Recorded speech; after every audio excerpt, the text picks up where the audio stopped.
Hey, it's your boy, Sergeant Hooked on Henshins.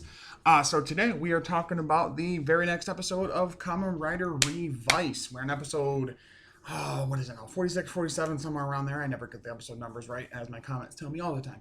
Um, but yeah, this episode was pretty good. The debuts were cool, but I think there was a few too many, like, in the same episode.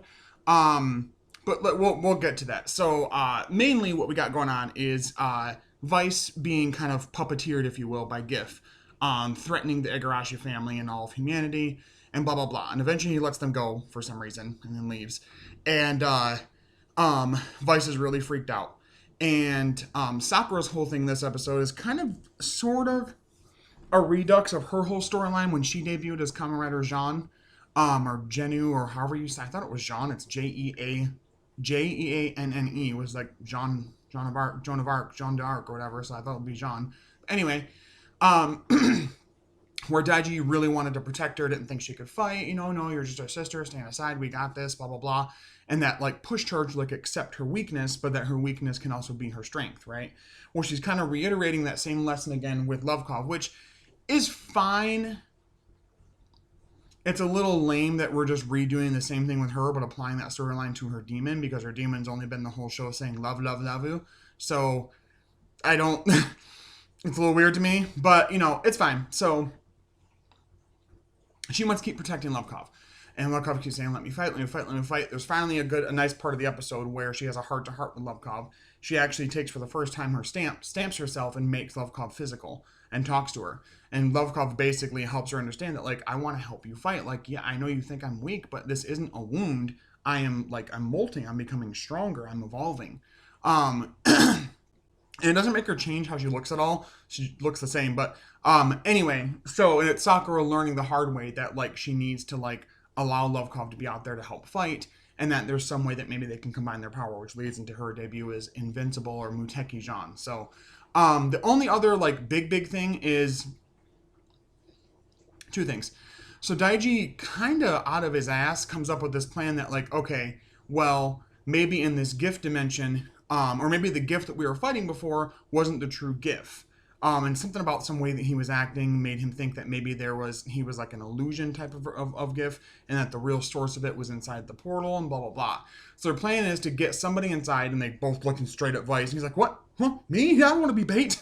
Because he's like terrified of going in there again. Which I like that they've kept constant with Vice, that he's kind of terrified of GIF and like of the gift dimension and all that stuff.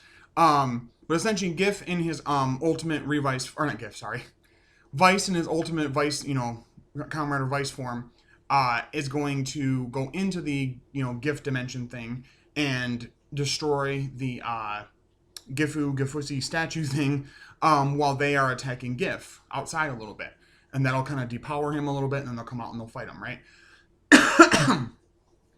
Mostly I'm fine with this plan, but I just wish that like things were alluded to a bit more in this. The show has sometimes struggled with nuance in terms of like, I don't know if that's even the right word, of just being able to like confidently lead up to different things happening. Like with Akaishi. Like Akaishi comes out, blah blah blah, I'm clearly evil, all of a sudden doing all these goofy things, and it's like he comes in so late, I don't care about him as a villain. Even as long as he was a villain, he was, you know, like a stage play villain. Honestly, like he wasn't that impressive even with his backstory stuff. So like if they were introduced a little sooner, had some time to grow, that'd be okay. Same thing. My problem with Hikaru as Over Demons. If you would have had some like episodes showing him like watching Iki and Vice fight, or Hiromi fight, or something like that, where he's seeing these riders fight and wants to fight but knows he can't because he's not a Kamen Rider, and he wants to be able to like impress Sakura or whatever that was storyline was supposed to be, that would be okay. We didn't get that. We got like one episode of him training, and then he's like, "I'm gonna be a writer," and then he is, and it's like, okay. So anyway, that's my issue here, is that I wish that they would have like given an idea of this beforehand. Up till now, he's just been this like force of nature villain where we thought we sealed him away. That didn't work, and he came back into power, got sealed away again. That didn't work, and so they got to find a way to like fully destroy him, right? And so like I that's fine. I don't have an issue with destroying him, but they've yet to like give the idea that that's a thing, you know? So like, and not that I want them to be invincible and they can't win or anything, but it's just like I said, they could have led up to this a little better, and it would have like made a bigger impact. I still like what happened at the end of the episode. We'll get to that, but yeah. So that happens, and we get a little scene with Tamaki and Hikaru is still recovering from using the 4 genomics at the one time, and they're talking, and he basically says, "Here," and he picks up the one case with the demon's driver and the Kuwagata, whatever, or whatever, Kabuto, whatever it is, little for over demons, his vice stamp and everything, and gives it to Tamaki and says, "Use this. You become over demons. Use this. I can't do this right now. I'm too weak. I'm still recovering. It's just not possible. And fight for what you want to protect. You want to keep Aguilera safe. You want to keep Hana safe. Then do that. And fight for my sake as well." And Tamaki takes that to heart. And so finally start pulling the whole plan together. So Ikki and Vice, Giffard Rex form. They're fighting along with Daiji, Evility Live. And it's really cool because we get a lot of like switching back between him and Kagero a little bit, which is really cool. Hiromi also visits George, and George is like super like sleep deprived and like hardly even talking to him, but gives him the one bow that he used in Battle Familia, I think, which he uses to like shoot like one Gift Junior. And then he just kind of fucks off after that. Stupid. But anyway, he's trying to like find out what's going on with George, and George isn't really saying anything. We'll get to that later too. So Ability Live is fighting, and everybody's fighting there. Aguilera is there. Kamen Rider Aguilera. And in comes Tamaki. Tamaki has the demons drive around and everything, and he says, "Here, I'm here to help. Yes, part of what I'm doing here is to protect you, Hana. And she even says you have to smile. Keep smiling," like he used to tell her. And he says, "Yes, I'm here to protect you, but I also want to protect others. I want to protect people and like make up for my past sins," which I like. I like that he's kind of reflecting a little bit of what she said when she debuted as a writer, where she wants to, repent for her sins as being a, GIF subordinate, if you will, and not have anybody else have to suffer for what he was trying to do and what the Deadmans were trying to do. So I like that. I think it's a little messy to have it in the same episode debuting Jean's, final form. It was a little weird. I think it could have happened last episode and it would have been fine. So he does that, finally transforms. It's very, like, intense Tamaki, enjoy. It's just how he is. And it's cool because the suit actor actually, like, tries to, like, emulate how he moves and stuff, which I like. I like that a lot when they put that personality in it. We really got to give a lot of credit and love to the suit actors and how much personality they can put into the fights. So he's helping, and Ikki does the one attack with Vice where he turns him into a soccer ball and kicks him into the, Gifusi dimension. And he finds the GIF sarcophagus thing. It's like slapping him around with spectral arms and stuff and shooting lasers and shit. And then in comes Jean. Jean comes in, and here comes Sakura and Lovekov. And Lovekov's fighting and talking. They're like, "What?" And they're like, she's like, "Yeah, it wasn't a wound. She was molting and shedding her skin to become stronger. And now she can talk in full sentences. My girl's straight fighting Lovekov, straight, headbutting and punching and shit. It's super cool." So she pulls out a new Vice stamp, which is odd because we don't explain where we got that from. Every other Vice stamp so far has been given by George or somebody. So I wish that they would have said, like, I guess we can just assume that, like, it evolved from the, Cobra Vice stamp, because this is the King Cobra one. I think it looks cool. A lot of people say they don't like the design. I think it looks great. But she uses it, transforms, and Lovecraft combines with her, and we finally get Muteki Jean. And it's a really cool suit. She's got, like, braids that kind of look like, they kind of reminded me of Hyper Muteki, like X-Aid, a little bit, but she can use them to attack with also, like little blades. She can either hold on to them as, like, sword/daggers, or let them go and just attack with her hair, basically. Which is a cool evolution of her original suit that had the little, like, ponytail situation. So I like that design-wise. For it being a kit bash and for it being a last-minute final form, it's probably one of the better-looking ones. I think they've really gotten good at that, at, like, having to come up with a new suit and not, like, stunting creativity to do so. But she has, like, Lovekov's, like, armor, like, is on the armored piece on her chest right here with her. I think she gets her, like, arms are a little different, the boots are different, and her helmet is different, too. Gets a bit more armor piece to it as well. There's pieces of, like, I think some of the Magias from 01 on it or something like that. But anyway, she's fighting, kicking ass, doing some cool stuff. Tamaki is as well. He's like, "Oh, hi, Sakura." It's really funny to see him in suit, like acting like a little high school student. Um, and Vice at this time beats the shit out of the Gafusi statue thing, and like sets it on fire, and then he gets thrown out of the dimension. And the three siblings together are fighting Gif and do their like rider kick together along with Vice. So now it's really cool because you get this scene of all these like combined, humans in sync with their demon type rider forms going on, and they do their, quadruple technically, but triple Igarashi sibling rider kick together and smack up, Gif. He goes into the sky, blows up into a black hole, gone. Woo, we did it. Um, and it was cool. And I liked it. I just, like I said, I wish there was a bit more lead up to this being the solution. If they would have talked about this even in last episode and maybe the episode before of this being a possibility, I would have been fine with it.